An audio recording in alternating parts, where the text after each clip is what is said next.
Gerbiamasis Giedrius šiek tiek pamokė dirbti su aparatūra. Taipogi mums buvo įteiktas mikrofonas Petelička, kitokia kalba. Buvo įteikta mums įranga taipogi, NB vartotinas žodis, norėjau pasisakyti. Dabar eisiu dirbti į Berškaną 1 valandos ir tenais mane kankins iki pat 6. Ir šiandieną mes esame Klaipėdoje Švyturio arenoje, kur vyksta karjeros dienos. Ir aš ten norėčiau paklausinėti moksleivių, studentų, galbūt dėstytojų, kaip jiems šiandieną sekasi, kokie įspūdžiai ir galbūt ką jie žino apie žurnalistiką. Labas, gal prisistatytum? Salvijus Miltinis, 2 metų informatikos studentas Klaipėdos universitete. Ir ko tu tikėsi iš šios karjerų dienos? Pasikalbėti su atstovais dėl rinkodaros, dėl praktikos vietų per vasarą arba mokslo metu. O kas tave labiausiai domina, į kokią vietą labiausiai norėtum patekti? Nėra labai speciali vieta, kur norėčiau, bet tiesiog informatikos departamentą pasižiūrėjau, noriu sužinoti, kaip veikia įvairiose vietose, ką galėčiau išmokti naujo tokių dalykų. Ar kažką išsiaiškinai šiandieną sužinojai? Sužinojau, kaip susisiekti su jais dėl praktikos galimybių, gavau visokių galimybių susisiekti, aš nemokamų dalykų dar visokių gavau. Taip, sveiki, aš esu Nerijus Stankus, Klaipėdos apskrities vyriausiojo policijos komisariato, kelių policijos skyriaus specialistas. Ir kaip jums šiandieną čia sekasi? Visai fainai, žinokit, smagu, iš tikrųjų tokia profesijų paroda, jinai vyksta kiekvienais metais ir mes džiaugiamės, kad apskritai susirenka žmonės, būsimi studentai, moksleiviai, domisi profesijom, domisi savo ateitim, kuria ją ir kad mes turim galimybę pareklamuoti save kaip policijos atstovai, savo profesiją, būtent policijos pareigūno profesiją. Ar daug susidomėjusių jaunimo? Iš tikrųjų yra nemažai, žinoma, norėtųsi kuo daugiau, kad būtų labai norėtų, kad visi, atrodo, tas, kas patinka tau, turėtų patikti visiems, bet dėja taip nėra ir visi renkasi savo, bet tų žmonių, kurie jaučia pašaukimą būtent ir norėtų būti policijos pareigūnas, tikrai jaunimo tarpe jų yra ir mes su jais šiandieną jau tikrai pabendravom ir tikimės, kad gal dar irgi ateis daugiau ir galėsim teikti informacijos, kuri domina jaunimą. Ar pirmą kartą esate karjerų dienose kaip... Ne, tikrai ne pirmą kartą, jau nežinau, kiek čia tų metų iš eilės dalyvauju ir kaip sakant, smagu visada sutikti čia jaunimą. Esu Liepa, atvykau iš Gargždų kranto progimnazijos. Kelintokė esi? 8. Ir su kokiais lūkesčiais atėjai į šias karjerų dienas? Atėjau, nebuvau apsisprendus, ką pasirinkti, buvo sunkumų, bet dabar kaip ir esu apsisprendus, ką darysiu, tai palengvėjau, nes buvo taip sunku. Gal pasidalintum, ką turi omenyje? Yra mintis būti vaikų psichologė arba prie grožio. Ar esi kada nors apgalvojęs žurnalistikos studijas? Ne, kol kas dar ne. Kodėl ne?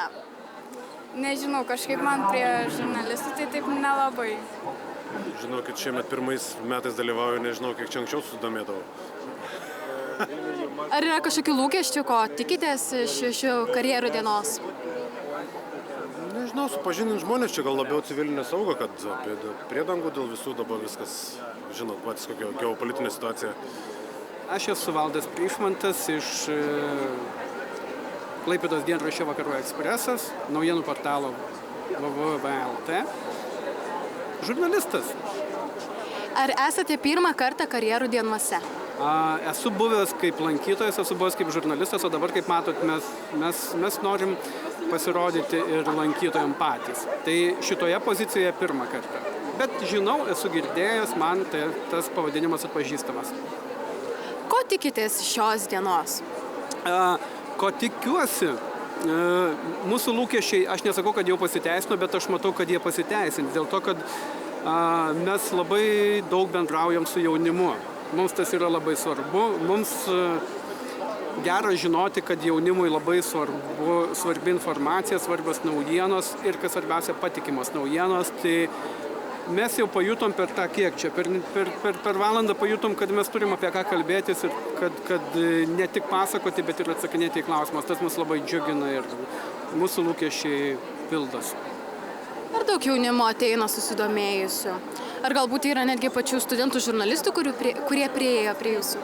Jeigu jie buvo, tai neprisistatę, bet šiaip tai eina, žinokit, ir iš mokyklų, ir tiesą pasakęs, mes klausim, kas jūs esate, tai ne visi pasako iš kur, bet yra. Turim ką veikti, gerai, kad ruošiamės, esam pasikaustę į klausimus atsakom.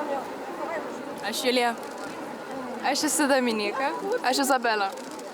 Ir kokie šiandien jūsų lūkesčiai yra?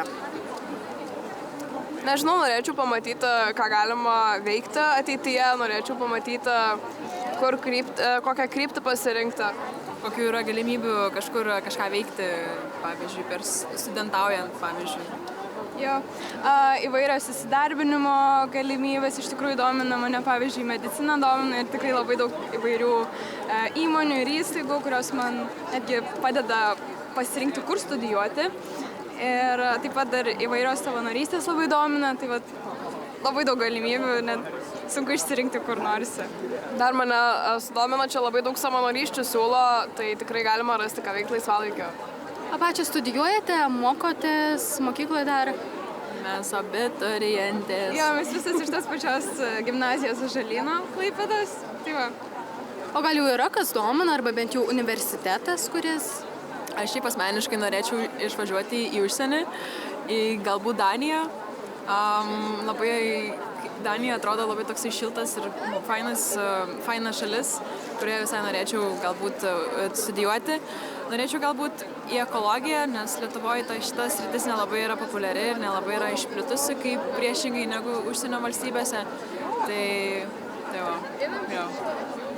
Nu, aš odontologiją arba mediciną, tai dermatologija tiksliau būtų, tai va, svarstau VU arba LSMU. Tai va. Mane tai domina inžinerijos mokslai ir architektūra KTU universitete arba Vilniaus Gedimino technikos. O nesi apgalvojus Klaipėdos universitetą? Kaip ir mąsčiau, bet norėčiau pabandyti kitą miestą gyventi, kadangi pati esu iš Klaipėdos, tai vien dėl to. Ar manote, kad karjeros dienos iš tiesų yra vertas jų daryti, ar jų toliau reikia? Taip. Nu taip, iš tikrųjų. Aš manau, kad tikrai reikia, nes kiti randa, ką nori daryti, nes daugelis mano bendraamžių nežino, ką nori daryti ateityje. Tai šitos mugės, taip, veiklos padeda labai susipažinti su kitom profesijom. Ir ne tik jos jaunimui yra, na, ta prasme, geros, palankios, bet ir mes matom ir suaugusių žmonių aplinkui, tai ir jiem yra, na, manau, naudinga apsilankyti ir pasiieškoti kokių naujų darbo vietų. Esu Blue Yellow atstovas, savanoris Karolis. Ir kaip šiandieną jums sekasi? Puikiai sekasi, bandom šviesti jaunimą apie tai, kas vyksta, apie kokios yra metodai. Jaunimas didžiąją dalimi susižavėjęs yra, susidomėjęs tuo dalyku, nes iš viešos informacijos nėra tiek daug, ką galima čia pamatyti iš mūsų visų surinktų trofėjų, tai bandom tokią švietėjišką veiklą vykdyti. Kokie šiandieną jūsų lūkesčiai yra? Kaip ir kiekvieną dieną parodyti pasauliui, kas iš tikrųjų vyksta tenais. Ar yra kokių nors studentų, kurie jums išskirtinai pasirodė, kad labai daug iš tiesų žino? Yra, galėčiau pasakyti, kad 50% kai kurie labai mažai žino, kai kurie labai daug žino, apsiskaitę, apsišvietę iš tėvų pasakojimų, iš interneto, iš žinių kažkur, tai jie daug žino, tik tais nori sužinoti daugiau specifikacijų, būtent apie dronus, apie techniką, apie įrangą, kurią siunčiame. Ar teikite kokią nors informaciją apie paramą? Taip, pasakojame, kaip galima prisidėti prie mūsų veiklų, pasakojame apie mūsų vykdomus projektus, tokius kaip medicininė Blue Yellow Medical, kur medikai važiuoja gelbėti ir padėti ir patys mokytis, pasakojame apie taip, galima mus paremti, va čia turime irgi QR kodą, per kurį galima mūsų organizaciją parengti ir kur lėšos nueis tiesiai į fronto liniją. Galbūt jau kažkas ir tą sekundę jau labai norėjo paremti kokiu nors būdu. Buvo žmonių, kurie norėjo paremti, paremė su QR kodu ir kiti žmonės klausė, kaip galima būtų prisidėti kitais būdais, savanoriaujant arba kokių daiktų reikia būtiniausių šiuo metu. O kokių būtent daiktų labiausiai reikia šiuo metu? Šiuo metu pagrindinis poreikis yra automobiliai, vienas iš pagrindinių, dėl to, kad jie tarnauja labai trumpai, jie dažniausiai būna susprogdinami dėl veiksmų karinių. Taip pat reikalingi antidronai, kurie gelbsti gyvybės, dronai, kurie padeda iš kitos pusės išgelbėti gyvybės, nes jeigu iš mūsų paleis dronus, tai bus mažiau šansų, kad iš Rusų atskris dronai.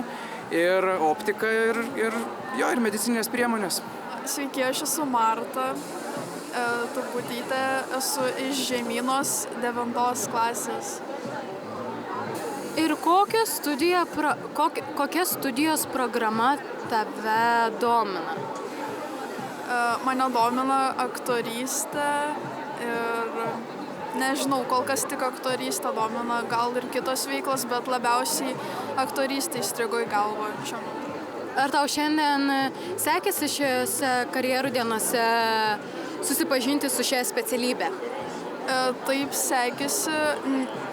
Gan daug žinau apie šią specialybę, jau senai šiaip lankau teatrą ir būtų įdomu kažką naujo sužinoti ir gal net įstoti kažkur. Ar buvo atstovai iš akademijos čia? Nežinau dar. O kokie lūkesčiai šios dienos?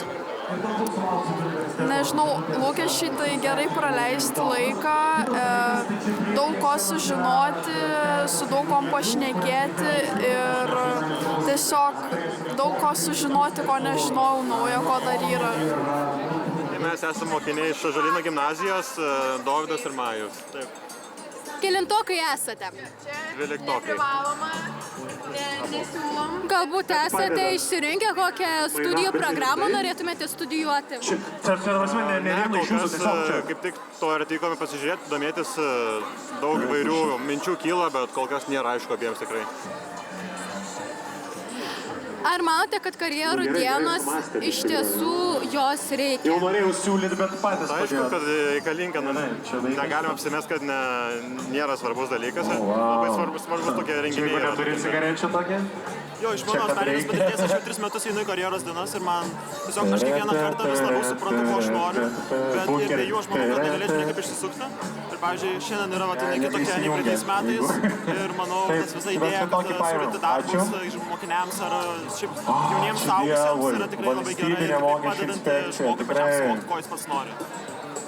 Galbūt esate išsirinkę kokį nors universitetą, kuris labiausiai domintų arba miestą galbūt?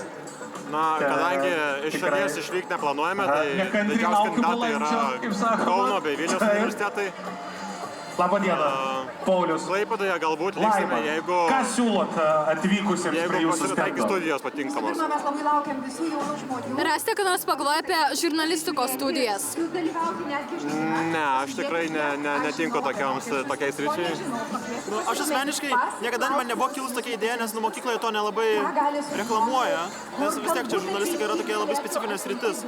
Tačiau jeigu reikėtų pasirinkti ir man pasiūlytų dirbti kur nors, aš tikrai neatsisakyčiau, kadangi tas žmogus esu daug kalbantis, tai man nebūtų problema.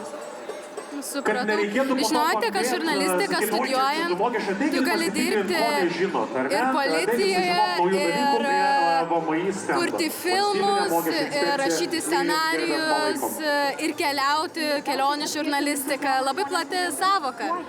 Pirmą kartą girdžiu šitokį dalyką, niekada nežinau, galvoju, kad žurnalistika yra tik tai tie, kurie dirba Delfyje ar panašiai, kad policijai reikėtų, ir kad keliauti taip, suprantu, bet kad, pavyzdžiui, kokiai policijai, nebent kriminalistinėje, gal kokioje policijoje, aš nežinau.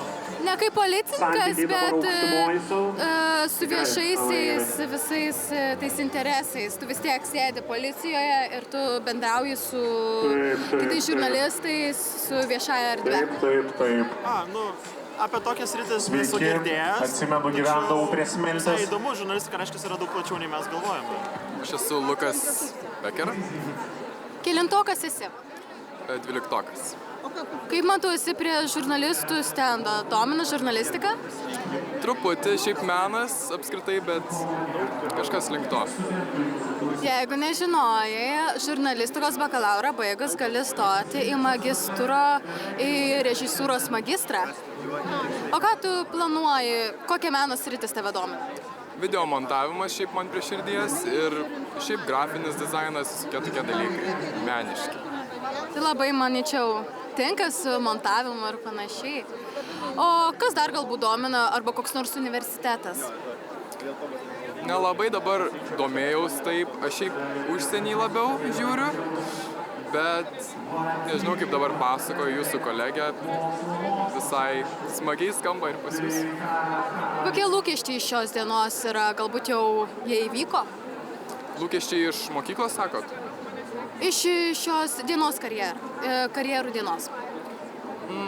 Manau, surasti kažką, kas man patinka labiau, ar kokį darbo pasiūlymą, ar tiesiog giliau suprast, kas man patinka, galim sakyti tiesiog apskritai. Esame antro kurso žurnalistas, aš Martina. Ir aš Emilija. Ir kaip šiandieną jums sekasi? Super iš tikrųjų. Visai neblogai, smagu, daug žmonių, labai smagu, kad tiek daug iš tiesų susirinko, ko galbūt net nesitikėjom, tai tikrai džiugu. Pritariu. Ar yra kažkokie lūkesčiai, galbūt jau išsipylę, ko tikėjotės iš šiandienos? Na, iš tikrųjų dar mažai laiko praėjo, nespėjom dar daug ką nuveikti, o dabar filmuojam video Instagramui. Ir nežinau, tikriausiai lūkesčiai tai būtų kaip praktika atlikti kažką tokio, kad išdrąsėti, pritraukti į mūsų studijų programą naujų žmonių. Na, aš manyčiau, taip pat, gal lūkesčių jokių ir neturėjau, tiesiog džiaugiuosi, jog susirinko tiek daug žmonių ir džiaugiuosi, jog galime būtent pritaikyti savo žinias praktikai. Ar buvo proga pabendrauti su pirmakursiais? Ar buvo proga pabendrauti su moksleiviais, kurie galbūt yra susidomėję į šias studijas?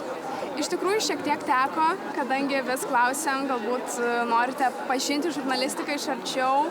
Yra iš tikrųjų toks pasidalinimas, manau, kad vieni yra visiškai prieštaringi šiai studijų programai, o kiti iš tikrųjų yra labai susidomėję ir nori savo jėgas išbandyti.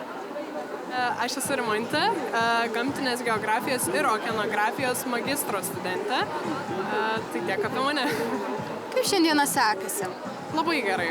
Studentai yra labai susidomėję, jiems aktualu, kas yra šis dronas, labiausiai patraukia akį. Nuo to prasideda klausimai, ką mes su juo darom, kodėl mes jį naudojam. Tai labai gerai, daug studentų, kurie domisi, labai faina matyti užsidegusias akis. Tai šiuo metu tiek. Galbūt man papasakotum apie šį įdomiai atrodantį droną? Jeigu tai paprastai, neišsiplečiant, tai mes jį naudojam savo tyrimuose, mes jį vežamės į visas ekspedicijas, nes jis turi 2 kameras, kurios yra labai naudingos. Tai viena yra multispektrinė, kita yra lazerinė. Tai čia pagrindė mes matuoja, su lazerinė galim ir 3D modelius gauti, aukščius, gylius, o su multispektrinė galime išmatuoti temperatūrą. Labai daug įvairių parametrų, kurie yra naudingi mūsų studijoms, iš kurių galime toliau daryti tyrimus. Ar pirmą kartą pristatai savo universitetą? Ar pirmą kartą stovi karjerų dienose ir pristatai? Buvau ir bakalauro metu išvykusi į Vilnių, ten irgi pristatinėjau savo studijas. Man labai tas patinka, labai domina. Ar manai, kad verta daryti tokias dienas? Žinoma, 100%. Tik taip galime patraukti ir sudominti studentus. Nes jie ateina, paliečia, prisiliečia, išgirsta iš pačių studentų, kokia yra ta programa, tai tikrai, manau, labai... Ačiū labai. Daug žmonių, ir kad ir kaip keista, daug žmonių domisi žurnalistika. Žurnalistika visus labai vilioja ir turi vilioti, nes tai yra tobulas dalykas. Laukiame dar daugiau pašnekovų, filmuojame, tai nežinau, šiandien turbūt įtraukiame ne tik kitus studijuoti, bet ir patys praktikuojamės, bandomės.